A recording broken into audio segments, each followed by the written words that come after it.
This is the official Apple Watch Sport Loop that costs 50 bucks. This is a box that I paid $20 for, and there's 6 bands in here. So for the rest of this video, I'm gonna figure out the difference between these fake bands and this real band. Hi, Monty. Red, gray, white. I had no idea what colors I was getting. So we've got this blue one, this white one, the Clementine band that came with my Series 5.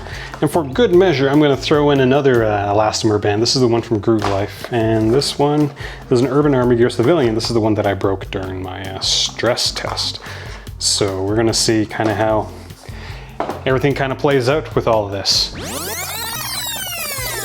So after 36 days, I've come to the conclusion that there is a noticeable difference between the really cheap stuff and the really expensive stuff. Is it going to be worth 50-something dollars? That's for you to kind of figure out for the rest of this video. I've come to that conclusion by doing a ton of stress tests. There's no more pieces to that one. I did a tear down between the real and the fake, did a bunch of stain tests, did a bunch of colorfastness tests by leaving it outside for a really long period of time, did a Monty hair test. He's being, I don't know, Monty. So that's all in this video. I'm excited for you guys to watch it. So one of the things I kind of do want to point out is that the Apple Watch bands are officially called elastomer or fluoroelastomer bands. This Groove Life is like medical grade elastomer, and this Urban Armor Gear, this is just soft touch silicone according to them. And all these knockoffs, this is like a $3 to $4 band. These are just straight up silicone bands. But all these products, regardless of the fancy names, these are just elastomer products. And elastomers are just things that have rubber characteristics. So you can be all fancy, but at the end of the day, these things are just pieces of rubber. We're basically comparing apples to apples, you know, Gala apples to Honeycrisp apples. And MobileReviewsEh, Monty and I base our videos on actual usage. Why? Because it's actually funner that way. No weird smells. Now the first test we did was the sun test. And for me, this was probably the most important test because this was the one that was gonna take the longest to do. And the bottom half of this red one, but now we gotta go find a spot to put them where they'll be undisturbed, basking in the sun. We're gonna do this corner. Guess I technically didn't have to tape the tops. So those 2 straps that I just showed you that I left out in the sun, that was almost 30 days ago. Those are gonna be the last 2 straps that we check out in this video, just to maximize the amount of time they spend underneath the sun. I also left a little something out there that might be interesting to see, but you'll have to keep watching. So what are the dimensional differences between a real and fake Apple Sport band? This fake Sport band compared to the real one is 10 grams lighter. The overall thickness is about 0.2 millimeters thinner. The weakest part of the strap is around 0.4 millimeters thinner than the real strap. The length of the non-clasp strap is actually 1 millimeter shorter, and the height of the aluminum dot is taller on the fake strap, which is a little weird. Also, that little dot is 0.3 millimeters larger. So dimensionally, they look very, very close, but there are some notable differences between them in terms of, you know, those physical measurements. But what happens when we take a closer look at them? The clasp and the dots have a very rough finish on the fake bands. It's the same thing for the lugs, as they look way rougher on the fake band. The overall finish of the fake looks quite rough, as you can see, kind of loose bits everywhere. It's not as smooth as the Apple one, as you've got all these seams coming off the product. But despite those differences, I am actually surprised at how well the straps fit into the Apple Watch. You can generally tell the quality of the lugs by how much they move around like so. And these $3 watch straps, the lugs fit surprisingly well. Oh man. So I did all those measurements within the first couple of days of this entire review period, and I now realize that the 10-gram difference in terms of weight was going to have a really big impact on some of the other tests that I did. Next up is the stain test. Got a bunch of different bands here. Between these 2, this kind of off-white is the real one, fake one, real one, fake one, real one, fake one, real one, fake one, real one, fake one. And each band has a bit of tape. I don't know what's gonna happen to it. I'm gonna try to have like some of the bands stick out from the goop that I'm gonna put it all in. But I'm hoping that if it all fully submerges, that the tape areas will remain relatively unscathed in terms of tests or color fastness. This is peanut butter, so it's an oil. This is turmeric and yellow curry as well as milk. This is just normal marinara sauce. This is just a regular Coca-Cola type beverage. And this is going to be for this wonderful red wine. I had to open it first and had to let it breathe a bit. It doesn't look that dark. Squish, squish. It's my kid's favorite word. Squish, squish, squish.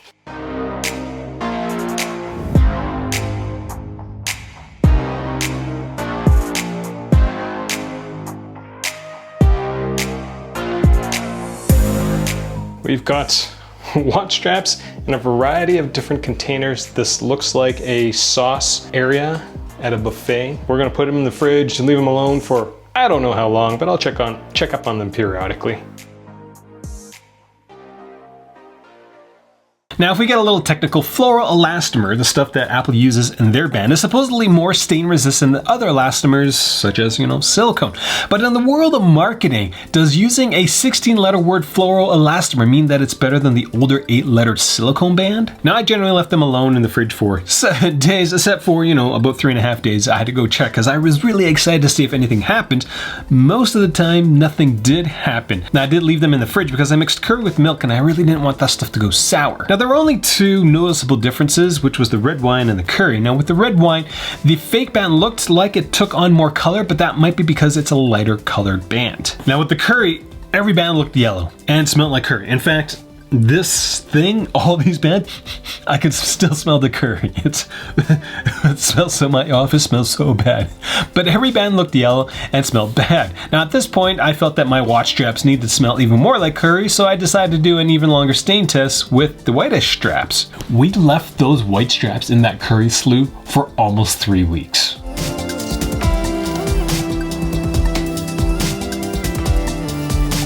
Now at the start of the second curry test, I also did this. So one of the things I realized in the last week was that it's cherry season, and so my kid really likes cherries, and I noticed that my fingers were getting really stained. And so I figure I take the ones that were left over from the cola and put them into the cherry ones. This is just a bunch of cut up cherries. I've smushed them a bit, try to get some juice out of this. 2 watch straps from the cola, turn them into tuck take lollipops, and I am just going to insert them. Like, it looks like it's staining already. Hopefully this stuff doesn't mold. Now we need to try to get as much juice out of these things as possible. And the result of the cherry slough test, well, nothing really happened. Oh yeah, some nice mold. Some fungal growth of some sort. Gross. Oh, slimy. The cherries seem to stain my fingers really easily, and so I was expecting these things to come out like they were pink, but yeah, I don't really see a color difference. This is the apple strap. Nothing. Cherry test, fail. And for even more craps and giggles, I decided to buy a few more knockoff straps that were being sold at higher price points on Amazon and threw them into the curry slough. And oddly enough, those more expensive straps performed way worse than the really cheap ones that I bought. They stained so badly. So they've only been in here for maybe a week or so.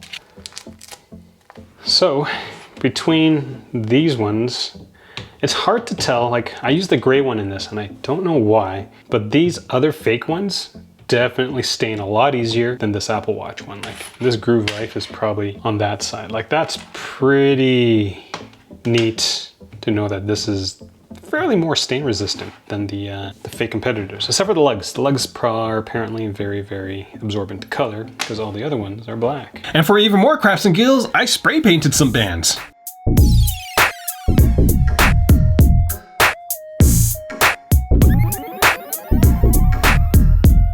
And for the final pile of crap and giggles, we also added some nail polish onto the bands. Real one on this one's fake, and kind of like the spray paint, it just kind of buckles off. Doesn't actually do anything, it doesn't look like.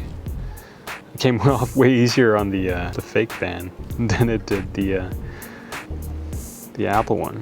That's actually kind of interesting. Oops. So when it comes to stain protection, having 16 letters, the fluoroelastomer used by Apple, actually does make a difference in terms of stain protection. Who knew?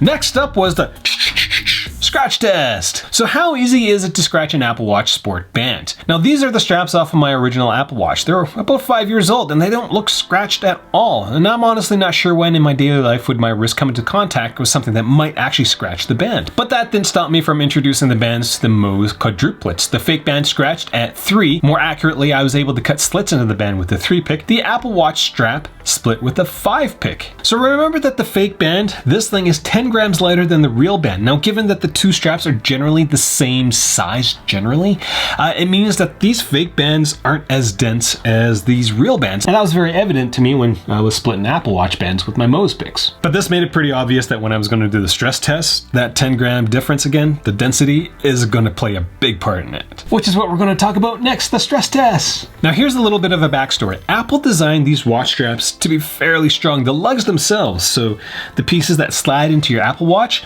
For this type of movement, Apple designed it to resist a pull and push of 5 kilograms to 20 kilogram force, weight, whatever, pressure. And when you're pulling this way, Apple designed it to be 20 kilogram forces or more. And so 20 kgf is about 88 pounds. So technically you should be able to hang an 88 pound weight off of these lugs. So earlier on in the video, we figured out that these pieces right around where the strap goes into is a little thinner on the fake ones when compared to the real ones. So I'm curious to know if it's, whoa, incredibly easy to rip. This is a genuine Apple Watch one. This is so expensive to destroy, but it's got the thing on the middle and takes a bit more effort. I'm very sad that now I've broken that. But the other thing I really wanted to check was heat. I've got a bunch of watch straps in a pot. They're being sous vide with my supper. So I'm curious to know if they are any harder to pull apart. Let's go with gray. It felt exactly the same. Now honestly, I was actually very surprised at how easy it was to break these watch straps. Well, at the weakest point. And that makes a lot of sense because this is the weakest point of the product. I kind of realized with the Clementine band that I was kind of being a mild scaredy cat. So I went back and filmed myself using a force meter to break the straps. So now I'm actually sad because that Apple Watch strap is now done for, but we've got some interesting data in the fact that the fake strap broke at 67.4 newtons and the real one broke at about 88.2 newtons. So that's about a 10.8 difference. I can't do math anymore. 21.2 newton difference. Wow. All that math from my childhood failed me completely. So a difference of 21.2 newtons, which is about 40 pounds, I think. Approximately 40 pound difference. So the real strap, this one, was able to take about, I could hang an extra 40 pounds off of this little piece when compared to this fake one. So that's pretty significant, I would say, but still so sad. It's broken now, I can't use it anymore. And the last thing I did with the stress test was to hoist some weights with it, and surprise, the fake ones didn't do very well. So after doing all those terrible things to those straps, I decided to take them apart. And I honestly thought this part was going to be easy. It wasn't. Now because everything on these straps are so small and you're constantly pinching like this, I went through several bouts of thumb cramps. And I poked myself with a box knife a bunch of times. Now when it came to the button on the straps, the fake ones had a much bigger piece of metal on the inside of the strap when compared to the Apple one. That seemed a little odd to me. For the button area, I had a way easier time removing the silicone off the fake button, which again I attribute it to it being a lighter strap. I honestly couldn't expose the metal on the Apple one at all. Now I ran into the same problem with the lugs. It was way easier to scrape the rubber off the fake lugs than the Apple branded one. This is surprisingly hard to take out this metal lug piece. Ow! Hit me in the face. I don't know if you can see, but there's actually little springs on the inside of that lug. So the stuff like scraping this fake crap, the silicone off of the fake straps, like this stuff almost peels right off, whereas this Apple stuff, like it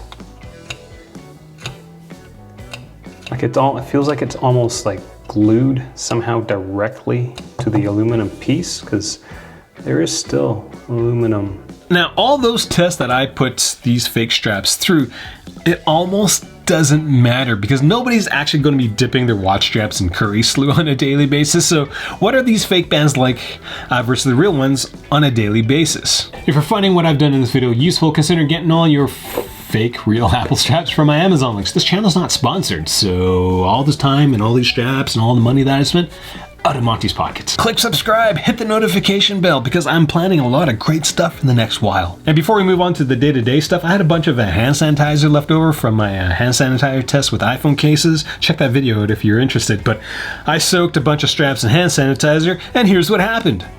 Look, that stuff came right off.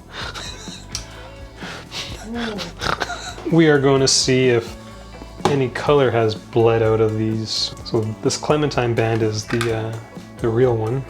It's warped a little bit. This is the fake one. Kind of same deal. Doesn't look like there's any sort of color difference. So if you're wondering, does heavy hand sanitization do anything to these silicone elastomer bands? They don't. Well, the fake bands are just a little more annoying to use. For last month, I've been using half a real strap and half a fake strap. So I've basically been using my Apple Watch like this. One real, one fake. I actually really enjoy this because you get to change the colors almost on a daily basis. Every single day I would swap and switch each set and, you know, kind of here's what I've noticed. Now, an Apple Watch with a fake strap is harder to put on because the finish on the strap is a bit more aggressive. The watch straps will catch on each other. This doesn't happen with the real bands. The fake straps also feel a little stickier. With Apple straps, the Apple Watch doesn't catch on my skin. With the knockoffs, this is only noticeable when I'm typing with the straps, as one part of my wrist always gets a little more annoyed over time because the little dot thing just sticks in there and it just doesn't move. Now, those were the two things that annoyed me the most on a daily basis that I noticed, and that was me being very, very picky. There's a good chance that if you bought these fake straps, you wouldn't know the difference. But any time that you had to rub your watch strap against something like Monty or your shirt or your pocket liners, it catches. It's just a tiny bit of a nuisance that way. But that's really the biggest difference in my opinion. Now, from a working out perspective, I didn't notice a difference between the two brands when I started to sweat. Both watch straps moved around during the workouts and didn't really get in the way. For this workout footage, I'm doing a series of kettlebell flows with a relatively lightweight, and these flows are fun as they force you to keep moving, as they require a level of smoothness for you to maintain the movements, which means you're under tension a lot. And as a side note, don't catch your ear between your head and the kettlebell, because that really hurts. Now, the last test for this day-to-day basis was to figure out how much Monty hair each strap was going to collect. Blue one's real, the other one's fake. This is actually my last fake band that I haven't destroyed yet. So, come here, buddy. Yeah, who's a good boy? Who's a good boy? Who's a good boy? Let's get some of that coat right on there. Yeah. Oh, so the fake band loves Monty hair, whereas an Apple's band, not so much. That's so gross. You are one hairy little dude, aren't you? So with all things considered, here's what you get for an extra $40-ish when you go with an actual Apple Watch band instead of a knockoff.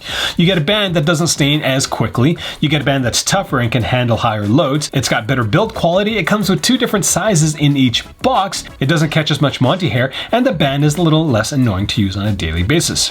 What you don't get is the ability to spend the same amount of money on a lot of different colored bands so that you can mix and match yellow, blue, yellow, blue. That's just fun. That's the only upside of the knockoff bands. So are those 7 reasons good enough to buy, spend the money to buy a good Apple Watch band? I don't know. Let me know in the comment section below. Anyways, here's an interesting selection of BTS shots that you might find interesting. Oh wait, my socks. Now those 2 straps that I left out in the sun about 30 days ago, those are going to be the last 2. Oh, why am I looking over there? That's going to come into play.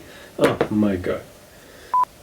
It's going to play a big part in the following test. Okay, you're breathing so loud.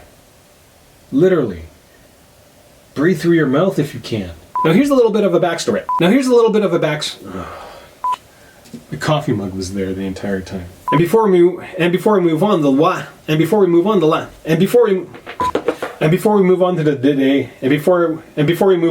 All right, let's go check on blah, blah, blah, blah. Apparently I fail at Writing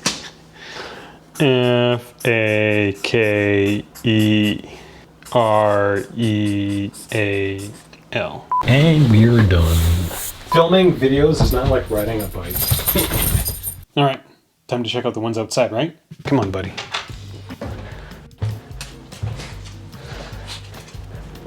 Chairs everywhere. So we've got these bands, and they have been out here for about a month, baking in the sun. Colorfastness wise, it looks pretty good. I don't think it lost any sort of its color. Do the fake. Oh yeah. Can you see that? Oh, yeah. Yeah, you can definitely see the line there.